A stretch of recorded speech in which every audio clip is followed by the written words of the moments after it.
We provide you the platform to turn your dreams into reality. Give wings to your aspirations with KR Mangalam University. आज हम बात करेंगे एक महत्वपूर्ण अंतर्राष्ट्रीय घटना के बारे में, जिसमें अमेरिका ने द रेजिस्टेंट फ्रंट यानी टीआरएफ को आतंकवादी संगठन घोषित किया है, जिसके बाद से कहीं ना कहीं अंतर्राष्ट्रीय स्तर पर बवाल मच गया है। तो क्या है पूरी जानकारी, जानने से पहले आप अपने फ़ोन में फटाफट दैनिक जागरण ऐप को इंस्टॉल कर लीजिए, क्योंकि यहाँ आपको सही और सटीक खबरें मिलती है। तो लौटते हैं अपने खबर पर वापस। दरअसल अमेरिका की हाउस फॉरेन अफेयर्स कमेटी, जिसके अध्यक्ष ब्रायन मॉस्ट हैं, उन्होंने द रेजिस्टेंट फ्रंट यानी टीआरएफ को आतंकी संगठन घोषित करने का स्वागत किया है। टीआरएफ को पाकिस्तान के आतंकी संगठन लश्कर-ए-तैयबा यानी एलईटी का एक हिस्सा माना जाता है। इस संगठन ने 22 अप्रैल को हुए जम्मू कश्मीर में पहलगांव आतंकी हमले की जिम्मेदारी ली थी, जिसमें 26 आम नागरिकों की जान गई थी।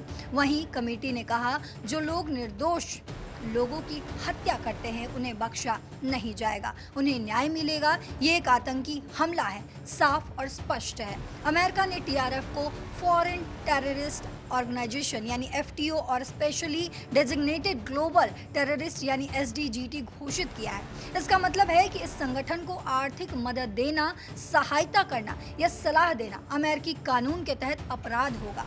आपको बताते चले कि इससे पहले 17 जुलाई को अमेरिका के विदेश मंत्री मार्को रूबियो ने टीआरएफ को आतंकवादी संगठन घोषित करने की घोषणा की थी। उन्होंने कहा था कि यह कदम अमेरिका की आतंकवाद के खिलाफ लड़ाई और पहलगांव हमले के लिए न्याय सुनिश्चित करने की प्रतिबद्धता को दर्शाता है।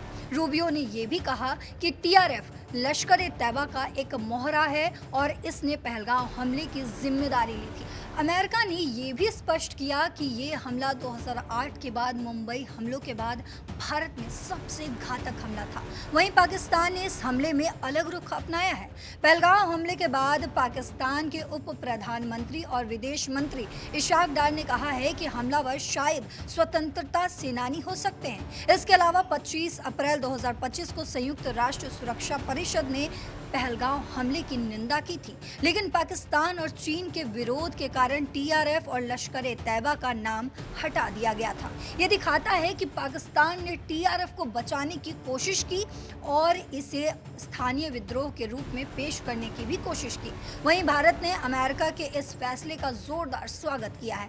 भारत के विदेश मंत्री एस जयशंकर ने इसे भारत अमेरिका आतंकवाद विरोधी सहयोग का मजबूत समर्थन बताया। विदेश मंत्रालय ने कहा है कि टीआरएफ लश्कर-ए-तैयबा का एक हिस्सा है और इसने पहलगांव में 26 लोगों की हत्या की थी।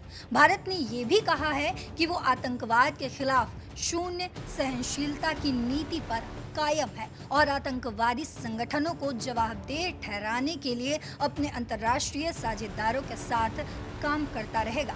भारत ने पहले भी टीआरएफ को संयुक्त राष्ट्र में आतंकी संगठन घोषित करने की कोशिश की थी, लेकिन पाकिस्तान ने इसमें अड़ंगा डाला। तो कहीं ना कहीं ये कदम भारत के लिए एक बड़ी कूटनीतिक जीत मानी जा रही है। अमेरिका का टीआरएफ को आतंकवादी संगठन घोषित करना न केवल भारत के आतंकवाद विरोधी रुख को मजबूत करता है, बल्कि ये भी दिखाता है कि अंतर्राष्ट्रीय समुदाय अब पाकिस्तान के समर्थन से चलने वाले आतंकी संगठनों के खिलाफ एकजुट हो रहा है। भारत और अमेरिका का ये सहयोग आतंकवाद के खिलाफ वैश्विक लड़ाई को और मजबूत करेगा। आपको क्या लगता है? कमेंट बॉक्स में ज़रूर बताते जाइएगा। फिलहाल मेरे साथ इस खबर में इतना ही। देश और दुनिया की बाकी खबरों के लिए देखते रहिए दैनिक जागरण। नमस्कार।